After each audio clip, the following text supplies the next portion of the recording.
but you turn your daughters into sluts. You do. Hey beautiful people, how you are doing today? It's your girl Destiny here and welcome back to my channel. How you are doing? Hope you guys are doing great. So today's video is a very interesting video and I feel like every girl can relate to this. And this is a sister who came online to actually break something down that we here in my country, in Nigeria, my community, we the women and the girls here, we laugh about this. So apparently this sister came online to really explain how a lot of strict parents, how their daughter behave. So this sister, she's an educator, she works in the educational system, and she wanted to talk about girls, teen girls, that their parents are very strict, how they go and they be with the bums and they sneak around with boys.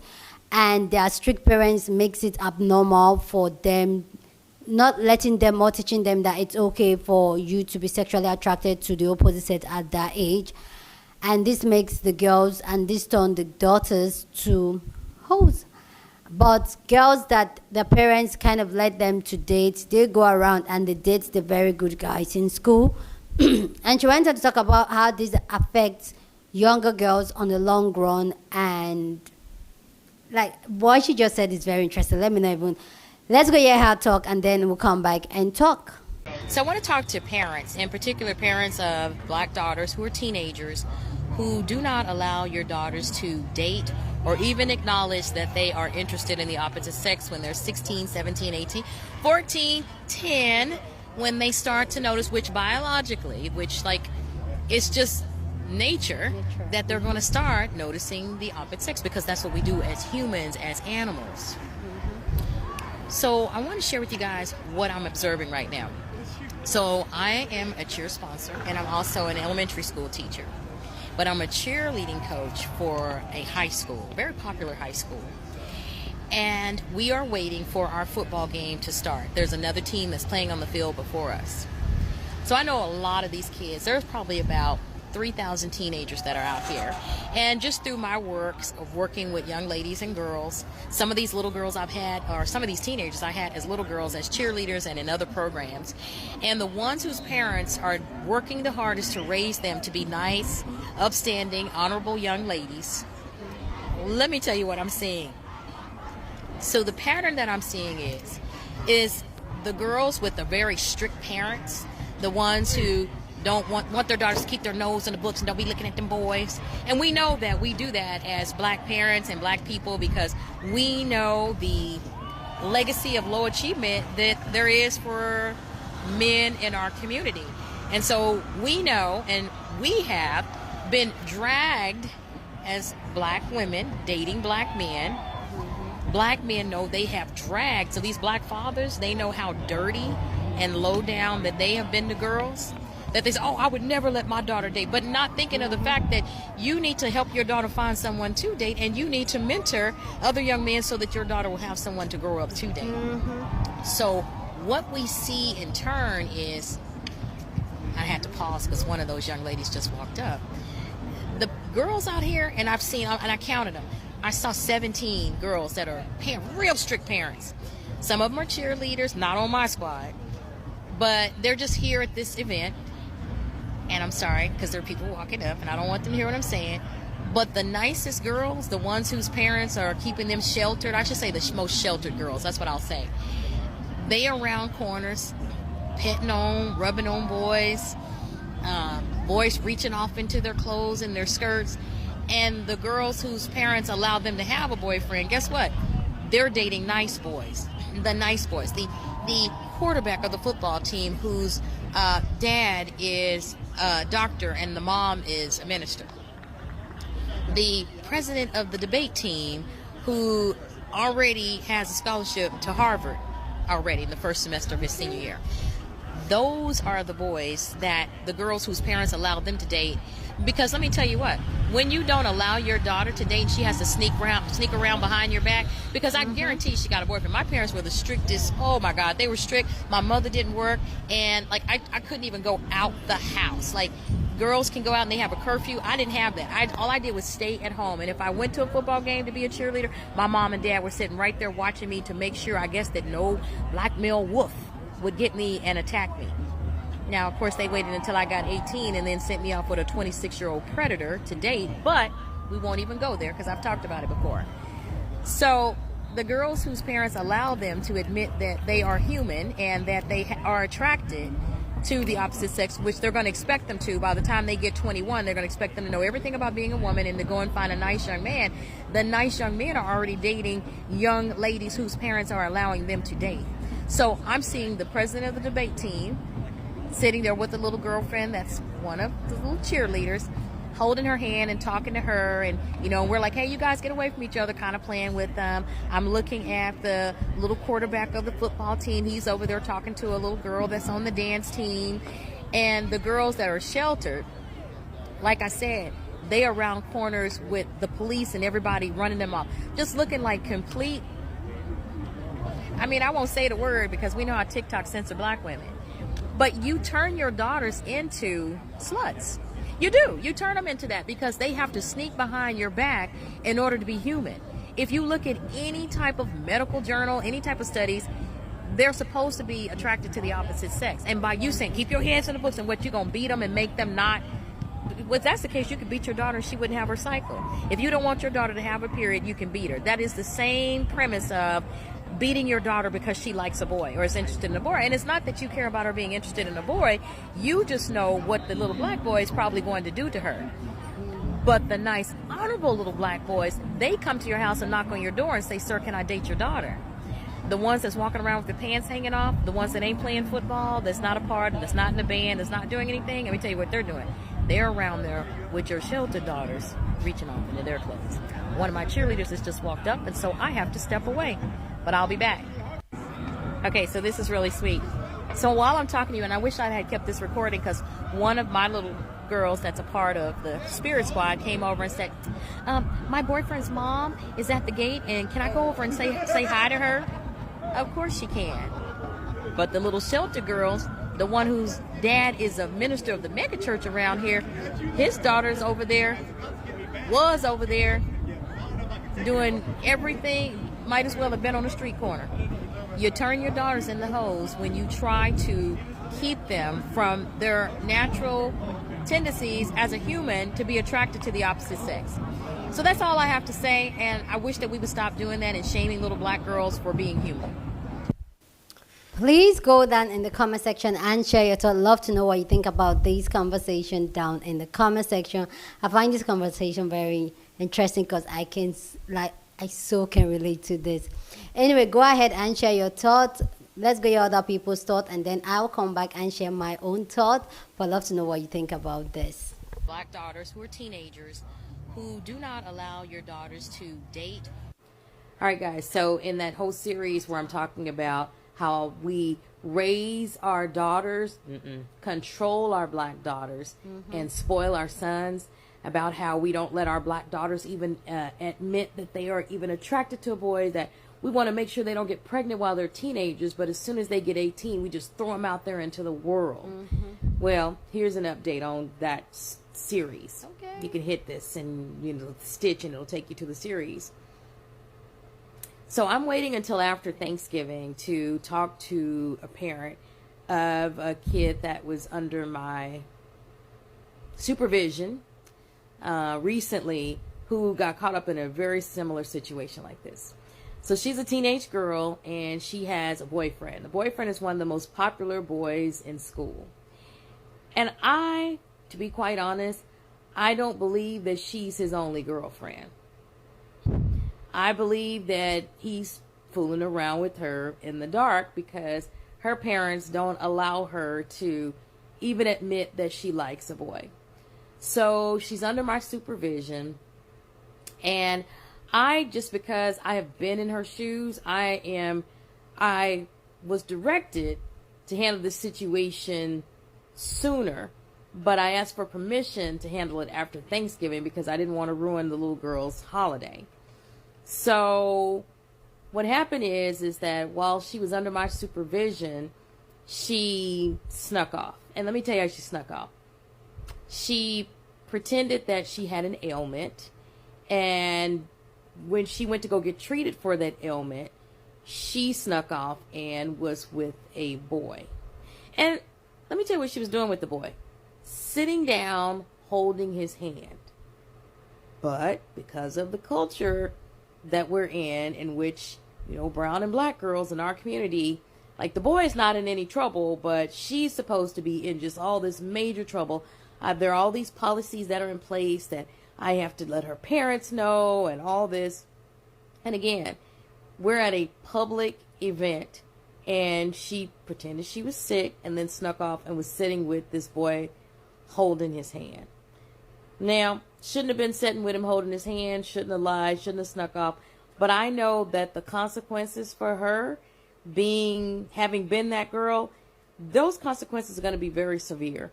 Like, she probably will be, out of high school before she's allowed to not be supervised by her own parents. And I'm being very careful with what I say, because I just feel bad for her, because I know why she did it. And when I do have the conversation with her parents about it, because of, policies that are in place that mean that I have to have a conversation with her, I am going to give my experience and talk about what happened with me. The parents will probably, I don't know, I mean, they may or may not see where I'm coming from, but I'm at least going to try to share share just the fact that whenever you are trying to make girls defy natural human nature, that it's cruel and it's impossible. And it is a losing battle for parents, and it's a losing situation for our girls. You turn your daughters in the holes when you try to keep them from... I promise you, go back and watch the video. It's good. I promise. It's lengthy, but it's worth the watch. Mm-hmm. So I talk about this all the time, because everything she said in that video, I agree with. The little girls who have to go around sneaking around, they getting snuck. And y'all know exactly what I mean. Mm-hmm. And then when they get older, like a lot of y'all grown women now have friends, female friends, who can never find a man, or are always single, or you know what I'm saying, or they're always meeting the bad one, or not the right one. And that's because once they finally enter whatever age their parents feel like they're old enough to date, which is usually after they're technically adults anyway, they don't know how to have healthy interactions with men, with respectful men. Mm-hmm. They don't know how to be courted, because they're used to being sneaking around or being, felt on or whatever else, as opposed to little girls who had the boy who came to the house and asked permission to take her to the dance or take her to the movies or the football game or whatever. Those little girls grow up and understand what courtship and what being dated really means. Mm-hmm. Whereas the girls who had to sneak around, now, they're in their early 20s even. They're grown women now. And within 2 to 3 weeks, they trying to have sex. Mm-hmm. And y'all really don't get that. Within a couple of months of knowing somebody, and I don't care what nobody say, if you're really trying to be courted and trying to have a courtship and trying to date somebody, even within the first few months, no, y'all should not be having sex. That's why the women who get it, and those who don't look stupid and end up single. And a lot of times this is how, I'm not even going to get into the whole other thing, but this is how y'all end up, with a collection of children even by other people. Mm-hmm. It's about healthy relationships, and it starts really early. Mm-hmm. If you never know and understand your worth, and this is part of young ladies understanding their worth, being courted, when they're allowed to be courted, they understand their worth, and they understand how people are supposed to come at them. But it's just crazy at how a lot of people really don't get it. They don't understand it. So a lot of y'all who are not going to agree with this video, I know y'all going to be under here arguing with yourselves. Have at it. But it's the truth. The girls who have to sneak around typically don't have meaningful relationships with men later on in life, until it takes something to teach her or someone. But they just don't get it. They do not get it at all. Whereas the ones who are allowed to be courted, they understand what it means to have a courtship, even if they understand it's okay to date multiple people at the same time as well, because they're being courted. And then they understand how to have those lasting and meaningful relationships when it's time. The girls who have to sneak, literally, it's a pattern. Look at your friends and look at your single friends who are single and happily dating or in a relationship versus the ones who just never can find the right man. And ask them if their parents were strict. I bet you, man, I could put money on it. The ones who had the strict parents are the ones who ain't gonna, they literally have no luck in dating. And this is why. The ones whose parents are working the hardest to raise them to be nice, upstanding. So go back, watch the last video. She makes some really valid points. In her video, it was about dating. But I will say, as someone who did not grow up in a strict household, I had one rule. That rule was to get straight A's. If you get straight A's, you can pretty much do whatever. I honestly think that was the best way to grow up. And this is why. When I was in high school, like I said, I got straight A's. I can do whatever I want. I have a car. I can go out. I can go to parties. I can do all these things. So when I got to college, for me as a freshman in college, I had no desire to just like wild out. Like I had no desire to like go get really super drunk one night or to go do wild things. No, instead, my freshman year, I was in the books. I got a 4.0 my freshman year because I had been trained like get straight A's and you can do whatever. And the girls I went to high school with, I went to an all-girl high school. They was wildin'. If they had strict parents, they was wildin'. When they got to college, they was wildin'. We used to call it like the shelter effect. Like the girls that were super sheltered in high school or growing up, when they got to college, it was like the shelter's off and they wilded out freshman year. Versus me, I didn't have a desire to do that. Like I had got to do all that stuff when I was in high school. I was open with my parents, open with my older sister about what was going on with me. And I really hope that I can do that same thing for my kids because it worked well for me. Now, maybe y'all can tell me in the comments if I'm just an anomaly, but I really do think not growing up in a strict household and that being my only like for real rule turned me into the person that I am today and helped me just like be, pretty successful. Hear what I'm saying? But the nicest girls, the ones whose parents are keeping them sheltered, I should say the most sheltered girls, that's what I'll say.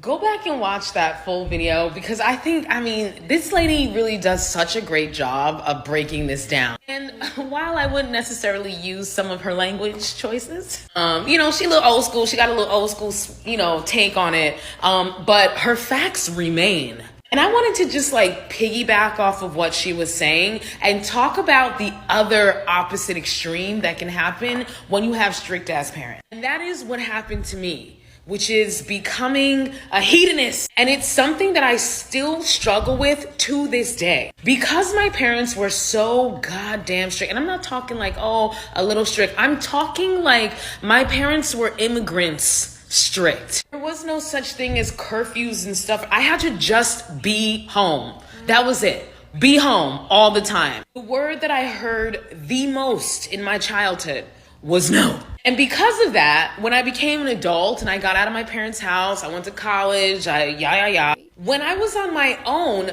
I found myself having a hard time telling myself no. Like it would literally physically pain me to be like, no, don't indulge in that. Don't indulge in this. It would pain me to say no to myself because that's all I experienced growing up. No, you can't do this. No, you can't do that. No, no, no, no. So when I was able to make that decision, the answer was always yes, baby. Back in my party days, there wasn't a bender that I didn't go on because every time that responsible voice would come in and be like, okay, girl, it's time for you to put the drink down, turn off the TV and go to bed early. All the things that a responsible, disciplined adult should be able to stop when the time is appropriate. I couldn't because all I could remember was that little trapped girl growing up in that oppressive ass house where the answer was always no. Parents who think being super strict is going to create like model citizen children, I hate to break it to you, but that is a losing strategy. It's honestly one of the dumbest parenting techniques out there because you only have control over your child for however many years that they're in your house. You have to set them up to be able to make those decisions when you're not there enforcing them. You can't do that by suppressing them. You have to guide them, hold their hand through things, teach them, not forbid them. Because ultimately you're just creating the monster that you're trying to suppress. Please go down in the comment section and share your thoughts. Love to know what you think about these strict parents versus non-strict parents. Let me know what you think about this and share your thought. Okay, but please keep it respectful. Yeah, on this channel we're allowed to disagree, but we do it in a respectful way. Okay, so keep it respectful. So I totally agree with this, and I have so many cases of this. Some of you guys know I live in Nigeria. I live in Nigeria. I live in the continent Africa. So me growing up, my mom was the very strict one, and she was the one always at home because my dad was not always at home. He was working. So my mom was that very strict one to a certain stage in my life. But I'll also give it to my mom. My mom was strict, but strict with a balance. But I have girls. I remember when I was in high school, I had 2 classmates that got pregnant when we were at like senior high school. Got pregnant. One of them was a pastor's daughter that was sheltered. How that girl got pregnant, it's still a mystery to us today. And come to even think of it, I never knew who she was ever pregnant for because nobody knew how. And me, I was that child that I was sheltered. My mom was very strict to us. I think when I got to senior secondary school, my mom was a little bit lenient with me. And that a lot of my classmates kind of really jealous me, like, oh, your mom allow you to have friends over. Your mom allow you to have friends to come see you at home. Like, my mom actually did that. I have friends that came from a very strict household where they were not allowed to wear trousers. Where I think there was a time my mom too didn't allow me to wear trousers because there was this thing, me growing up then trouser was associated to being a prostitute or being a whore, like something like that. Like, honestly, I know somebody would say yes. Like, back then, if you're seen wearing trousers as a girl, then you're a whore. Okay, so I think my mom stopped me from doing that. But guess what? I had my way of wearing trousers then. Still, I had my way. While I was in secondary school, I was still wearing trousers out to go see my friends because I'm going to hide it, put it in my backpack. When I'm outside the gate, outside the house, I wear it and I'm out. I will go out and all that. So there's no matter how hard you are so strict with a child, they're going to find their way and they're still going to do that thing. It's better you have that conversation with them. It's better you're open to them so that they can come to you and have that conversation. And for me, this is what I'm really, this is the type of environment I'm creating for my nieces, my nephew, and my students usually come to say that I'm the cool auntie because I'm creating that safe space for my nieces, my nephew, to be able to come to me and air their opinion. Like my nieces-in-law, my husband's nieces, they are so close to me. They are young girls, young women, and niece and nephew. And some of the things these girls, especially the girls, tell me, you're just like, but that's because they know that I am a safe space for them to come talk to. And if they're doing something wrong, after they tell me one story or fiasco they go through, I will still give them the advice that I need to give them, that I have to give them. But them always having me, and I know of different scenario where I have saved these young girls for making bad decisions just because they were able to talk to me about it. And so I feel like if you know your other parents that you're strict, you keep telling your girls that, oh, you can't have a man, you can't have a boyfriend now. And there's this thing in my community where they will guide you, and when I mean guide you, they will like, what's the word? Overprotect you, be strict for you as a girl, not to have a boyfriend all through your teenage years and all that. Even when you're in your early 20s, you're being told to stay away from men. But once you turn 23, 24, 25, they're asking you, where is their husband? And it does not add up. You've asked me all my life to stay away from men, and now you're asking me for a husband. Make it make sense. How can I find a husband when all my life you've asked me to stay away from men? So how do I find a man now? So it does not make sense. And I feel like the other sister said, that when these girls, these overprotective children grow up and leave the house, they really don't know how to navigate relationship and all that. Like I can clearly say, when I was in high school, I didn't have a boyfriend. I had a boyfriend my first boyfriend was when I was in the university. And that was because I really didn't see the reason to have a boyfriend, because every time I always, and I had guys as my friends in high school, like majority of my friends were guys, and I didn't see the need of having a boyfriend. Because what they do, boyfriend and girlfriend do, it doesn't make sense to me. Like, you guys are sneaking around, and I don't want to sneak around. I don't want to get trouble with my mom, so I didn't have a boyfriend. But when I was in high school, my first boyfriend, I actually took him home. And my mom, my grandmom, they were just like, okay, yeah, our girl is grown and all that. So I feel like strict parents, like, take a chill, take a deep breath. These are human beings. Let them know what they're supposed to know. Be that better person so that you can teach them the right way, so that they know what to look for in a man. A lot of this, especially in my society, because a lot of us didn't see this romantic affection with our parents growing up and all that, sometimes it made a lot of us, once a man shows a very tiny piece of love, we're just like, he loves me. That's because we don't even know what to look out for. So, yeah, I totally agree with what this sister, I love this conversation. I can go on for this and keep talking about this, but I love this conversation. Let me know what you think about this conversation down in the comment section, but please keep it respectful. Here on this channel, we're allowed to disagree, okay? We're allowed to disagree, but please, let's do it respectfully. Go ahead and share this video with somebody that you want to be part of the conversation, because that's what we do here. We have banging conversation. So go ahead and share this video. Don't forget to give this video a thumbs up, smash the like button, because this helps YouTube to push out my content for more people to see, and that will be you supporting your girl. With that all said, guys, subscribe if you haven't subscribed, and I'll see you guys in my next video. Deuces.